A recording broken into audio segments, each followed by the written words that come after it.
Breaking news, Kim at Paolo magkasamang nag-dinner date kasama ang kanilang ninang na si Miss Scarlett Garcia.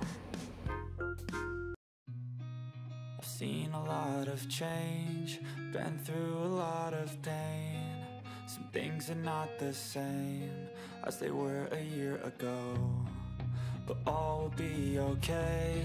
I move on each and every day. The past. Tila nag-date na naman ang magkasintahang sina Kim Chiu at Paolo Avellino kasama ang magiging ninang nilang si Miss Scarlett Garcia, ang creator head ng View Philippines.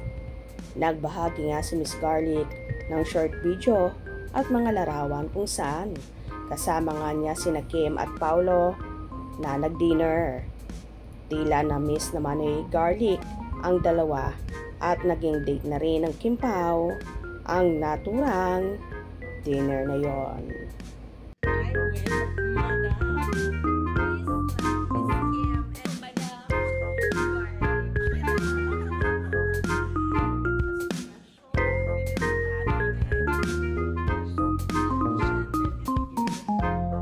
So happy naman nila sa muling pagkikita at di maitago ang excitement sa kanilang mga mata.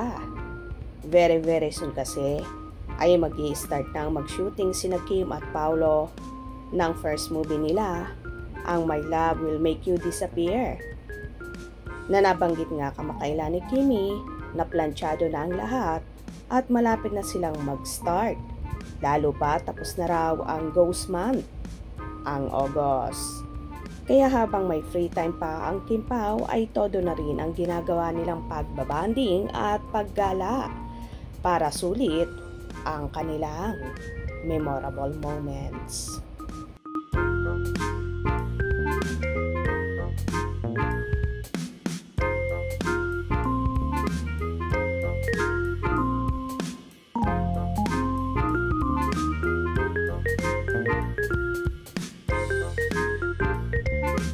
Anyway, palagi niyang nakikita na magkasama sina Kim at Paolo, kagaya na lang sa pagjo-jogging, sa pagbabike, at bumili pa nga ng new electric bike si Kimi, at syempre, kasama niya si Daddy Pao, at ang kulay nga nito ay ang paboritong kulay ng dalaga, ang pink, na nagkakahalaga lang naman ng tumataginting na 1.3 million ayon na rin sa naging research ng Kim Pao supporters. O diba, bonggang-bongga, bike pa lang milyones na. Well, deserve naman ni Kimi yon at reward sa sarili sa pagiging hardworking. Hope you enjoyed. Please subscribe for more info.